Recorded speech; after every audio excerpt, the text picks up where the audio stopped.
So I got the idea kind of for the test market a couple years ago.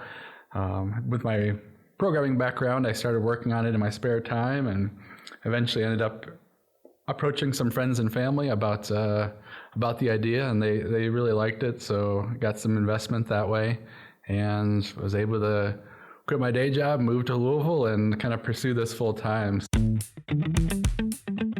Awesome Inc. presents the Kentucky Entrepreneur Hall of Fame, a show that highlights how people throughout the Commonwealth of Kentucky pursue their definition of awesome through entrepreneurship, technology, and innovation.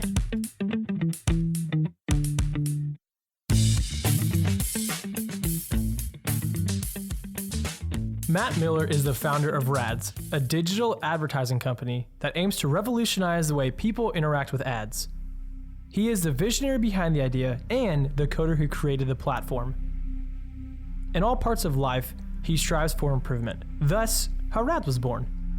Outside of continuously improving the digital advertising world, he enjoys sports, games, and most outdoor activities.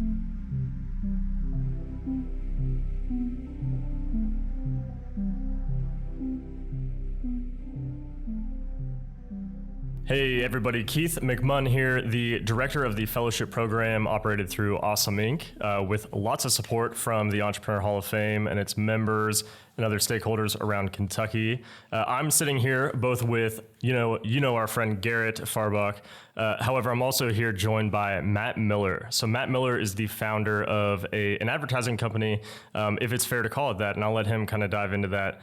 But Matt is the founder of a startup out of Louisville, Kentucky, and we just completed the orientation for his 1 year in the fellowship program, outlining what to expect this year, the support that he's going to get from our program in the hopes that his company grows.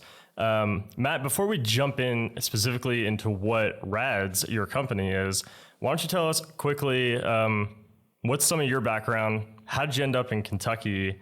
And how'd you get involved in the entrepreneurial communities in Louisville or Lexington? Thanks, Keith. I'm happy to be here with you guys today. I'm from Northwest Indiana, a town called LaPorte. My mom's originally from Louisville, so we've been coming down to Louisville and visiting for my entire life. So when I got the idea for RADS, I was looking for a little bigger city to kind of launch an advertising platform and test market. We were also looking for some place that was a little bit warmer, a little bit further away from the snow, and closer to family. I don't have much.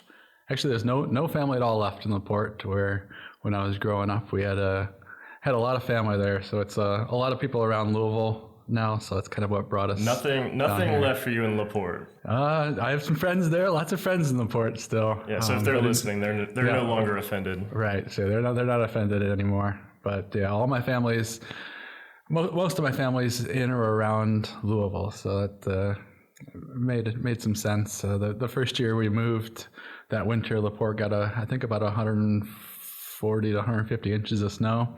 So be right on Lake Michigan. We get a lot of that lake effect snow. So it was a good year to get out of there. Yeah, no thanks. That sounds terrible. Okay, and so you mentioned we. So who is we? My wife now, Danae. She was, I guess, a fiance at the time. So we got married last September 1st. So good for you. That's awesome. Getting close to a year now. So. All right. Well, they say the first year, I hear either the first year is the easiest or the hardest, which means, this is not an insightful comment at all. But I'm not about to ask you if you thought it was the easiest or the hardest on a podcast. We'll talk about that afterwards. So you end up in Louisville. What has it been like so far being in Kentucky and experiencing the entrepreneurial communities in Kentucky? So I guess I didn't have a lot of experience in the entrepreneurial community before Louisville. So it's been a learning experience and a new experience for me. And I got involved with a company called Villapreneurs. So Matt, we're super pumped to have you in today, and we're looking forward to your next year in the fellowship with us. So why don't you go ahead and tell everyone what RADS is and what's the story behind your company, because we all want to know what that is. So RADS is a new digital advertising platform that also serves as a test market for ads. If a company wants to A/B test ads or test different target audiences, they're able to do that on RADS. So I got the idea kind of for the test market a couple years ago.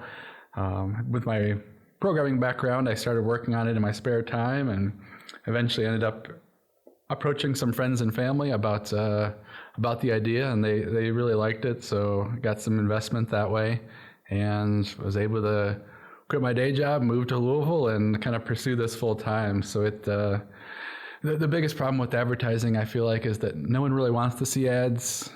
They're annoyed by ads. Companies spend as much money as possible to get them in front of you as many times as possible. They collect as much data on you as possible through Facebook, and I'm sure a lot of people have heard of the Cambridge Analytica. So it's one of those things where companies are taking advantage of people's data to sell it to advertisers, and Rads gives people a way to kind of make money off their own data and watching ads. I was going to say, so how do you make people want to watch ads? And the answer is to pay them to watch ads or to look at ads. So it's not just paying them to. Back in high school, probably 20 years or so ago now, there was those banners that you could put at the bottom of your screen. They would just kind of load new ads every 15, 30 seconds that you'd make maybe 25 cents an hour while these were playing, but the only thing that had to be moving was your mouse or something typing on the keyboard. So you didn't really have to pay attention to them. But I installed it because being a high schooler, a few dollars a day was some money then.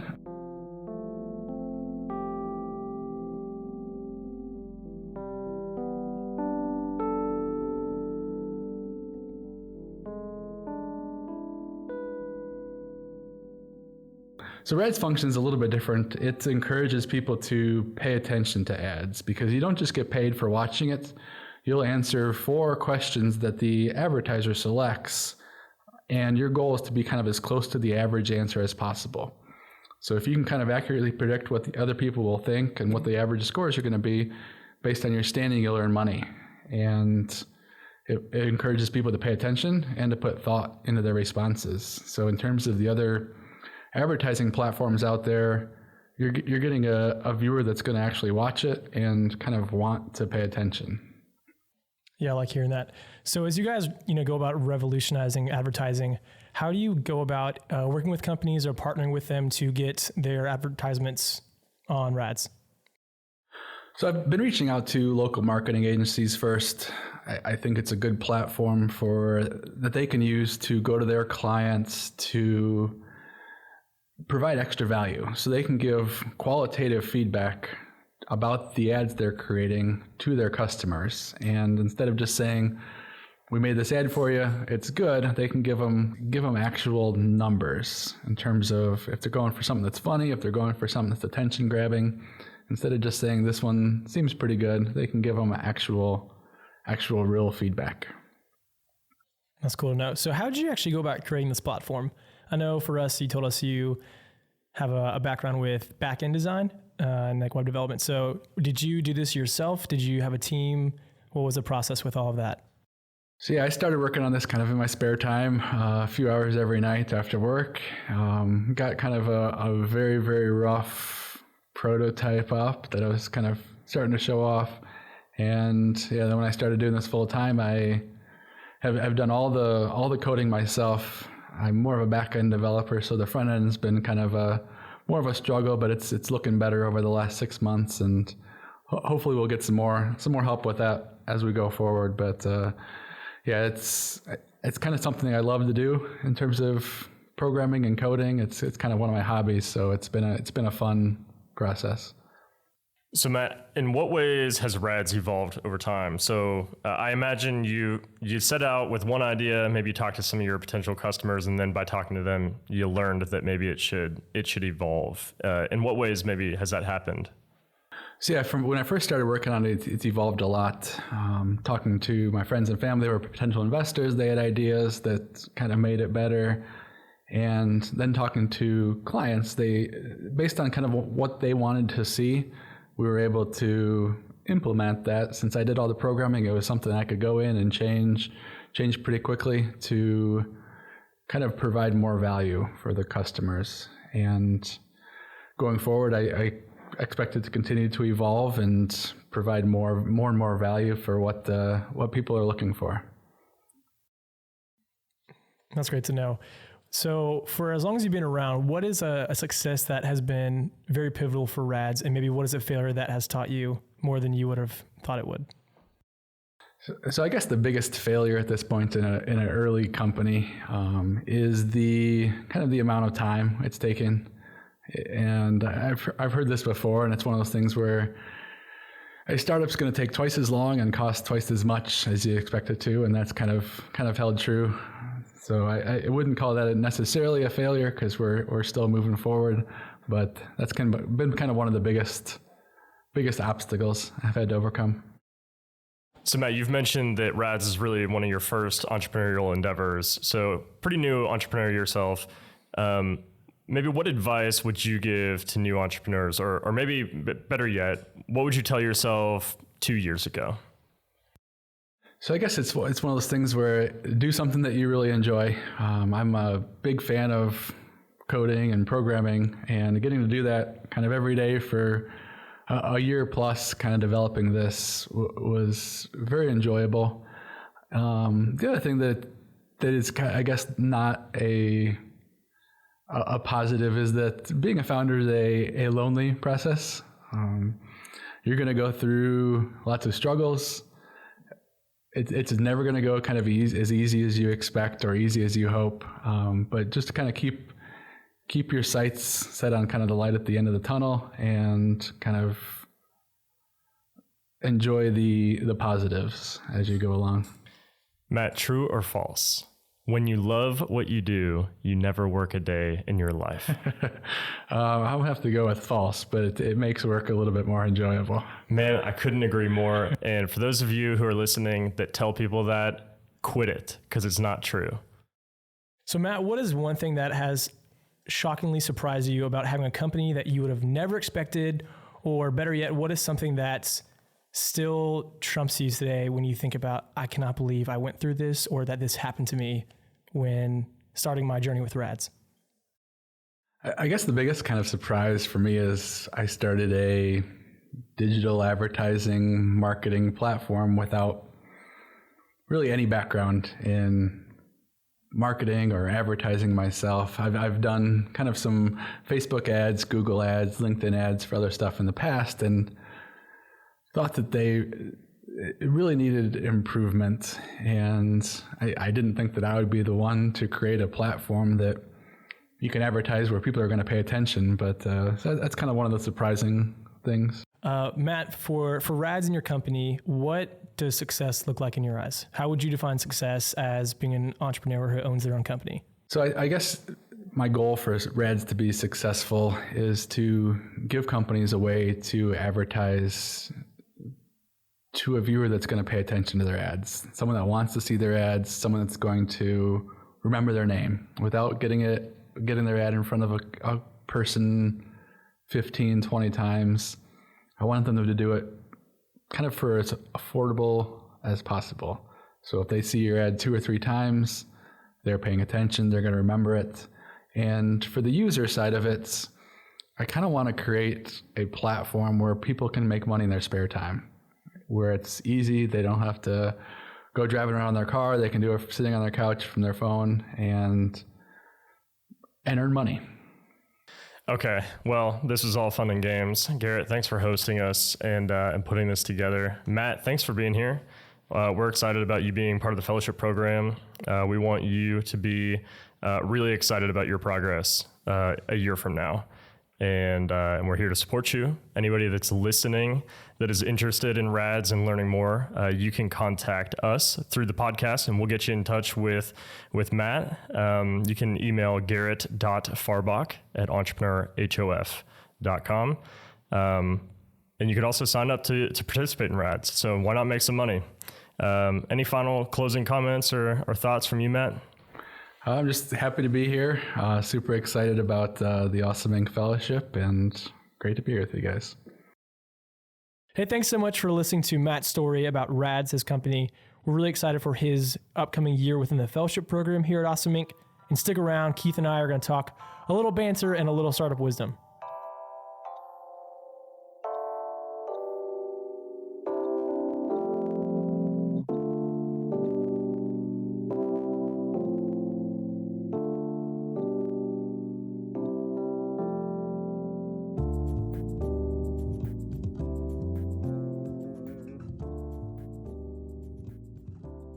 Keith, that was a fun time having Matt from Rads.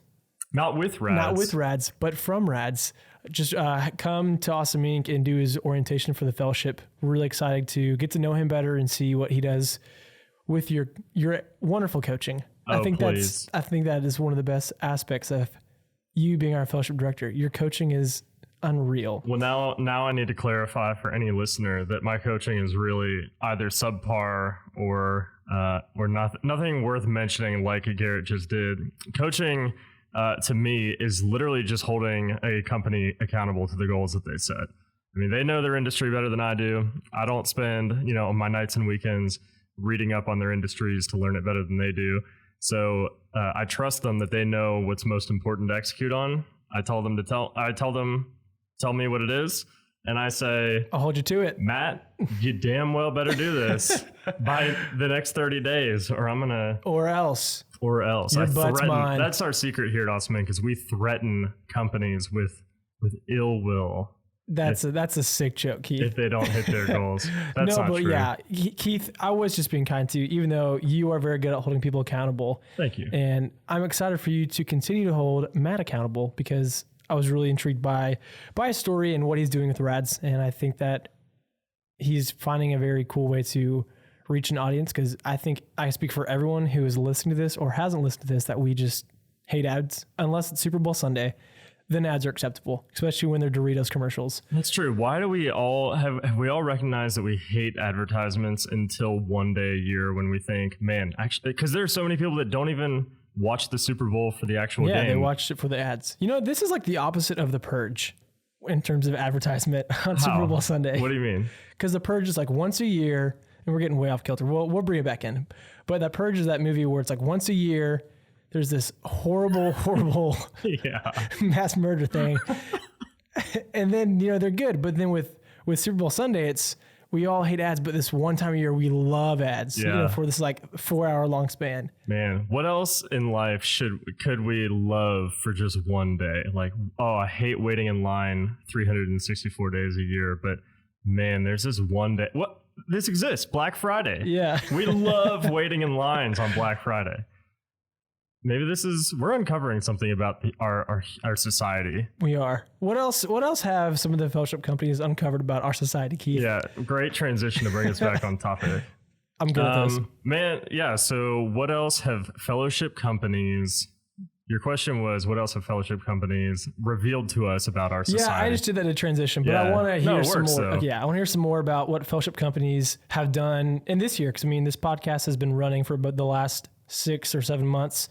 Yeah. And you work with these companies directly, and we want to highlight the success stories. Right. So either what have some past or present fellowship companies done that have been success worthy? Right. Well, I think that's a great question because I think they bring into light problems that probably, I never noticed before, and a lot of our listeners have never noticed before. So as a couple of these we've probably covered on past episodes of the podcast. So if you want to go back and listen to them as I mentioned them, go for it. But there's a company, iReport Source, out of Northern Kentucky, went through the fellowship program, and their founder, Christy Brown, wants to be able to predict when workplace accidents happen. And she wants to use software and algorithms to judge basically how dangerous work environments are in different occupations and be able to better predict when the next accident is going to happen. That's crazy, for one. For two, I never would have thought of any of that. My little bubble of my life, I don't confront that. So that's really interesting. If you've listened to the podcast, I think we did one with Smart Rotation, Madison Hardung. She identified a problem in the gymnastics world, and I would never experience that. Garrett, I see you looking at me playing with my hat, and I'm sorry. I'm probably making noise You're all good. off to the side. You twiddle your fingers as you talk, and I do the exact same thing. Yeah. But mine are underneath the table, and you can't see it. All right, I'm going to put my hands in my armpits now. So Madison identified a real struggle for gymnastics gym owners that I would never know of. So that's another one. Yeah, that's true. And yeah, hers is pretty cool too, because even though I don't know if she said it during our time together, one thing she's been doing is also reaching out to these facilities that are like multi-sports facilities. So yeah, part of them can have a cool indoor gymnastics setup, but sometimes it's the places with like a couple fields, and they have like, a couple turf fields and then like a gym spot, and it's all about accessibility and renting and not overlapping and Definitely. all that stuff. She knows the terminology. I kind of know the idea. Yeah. Well, I mean, I can even, so right now she's focusing, as far as I know, she's only focusing on gyms, but I know some investors are really interested in the fact that she can scale into different areas, whether it's, whether maybe it's an ice rink, maybe it's basketball courts on campus. How would you feel about an ice rink? Well, Because I know you are a huge sucker for some hockey. Man, I'm a sucker for hockey. Maybe people that know me know that I like to play hockey. And actually, I was just going to mention this. This is relevant to me right now. So this fall is my 10-year anniversary. Since you try to stab the guy with your skate, like Happy Gilmore, right? Happy Gilmore, 365 days till hockey tryouts. No, 10-year anniversary for me since I was a freshman at the East Carolina University, down outside of Raleigh, North Carolina. And I played hockey down there, and I remained really good friends with a lot of the players that I played with. Well, I emailed a whole bunch of them. Literally, it was the first time that I've talked to a couple of them in years. Yeah, since you left and came to Kentucky. And I reached out to them and I said, hey, what do you say we reserve a rink down in Raleigh and we play a 10-year reunion game? They loved the idea. I called the rink, and they were baffled, for one, that I was reserving the rink. I think it was like 7 months in advance. But the whole reservation scheduling thing was strangely clunky. So that's my plug. Madison, if you're listening to this, please go into the ice rink and the roller hockey rink verticals for your business. I would appreciate it. I'm not sure how many other people would appreciate it, but I certainly would. And that's honestly all that matters. Yeah. This is Keith's world. We just live in it. Oh man, wouldn't that be nice? No, that would be terrible. Unless it was all about buffalo sauce, because we have a mutual affinity for that. Yeah. So Keith, what are maybe a few other things you hopefully will see in the remainder of 2019 with fellowship companies, both current ones that are in the program or prospects that you have your eye on? And we won't say their names because we want to keep it a secret. Yeah. For now, at least. I mean, what I hope to see from fellowship companies for the rest of 2019 would be just a commitment to executing on what is most important right now and in the next week. Take it week by week. Well, I mean, really, actually, in the fellowship, we take it kind of 30 days at a time. We say anything beyond 30 days, with few exceptions, but most of the time, these next 30 days are that's the critical sprint. So don't worry about 60 days, worry about 30 days. So I think as long as companies remember that and execute on that kind of mentality and that methodology, I think that they're going to grow a whole bunch. I want them to take advantage of the resources that we allocate to them in our fellowship program, including design, development, video, accountability, mentors, mentor sessions, you bet, like all of it. Yeah, all the stuff that can be included within the world. Yeah, that's good to hear. And I think one of the best things is it's always evident when you are excited about what companies are doing, because they are oftentimes getting back to you with feedback you haven't thought of to ask them, or they're getting back early, which is always a good sign. Right. Yeah. So we're excited to have Matt with RADS in our program. And I think it's important to note that there are a few things about RADS that I'm not personally convinced of, but that doesn't quite matter. I mean, if Keith McMunn has to be totally convinced of a company in every area before they are welcomed in the fellowship program, that's a significant issue. Because first of all, I'm not that intelligent, but I'm also not their CEO, and I'm not the industry expert either. So with that said, I do believe in Matt. However, what's important is to believe into the founder. And man, I'm impressed by Matt a whole bunch. Came to Louisville from Indiana. In search of a better place. I think he came from Hawkins, actually, which... I don't think it was Hawkins. It was a joke on a really popular show on Netflix. Oh, man. That's weirder things. Such a bad joke. So you have to watch Stranger Things to know them.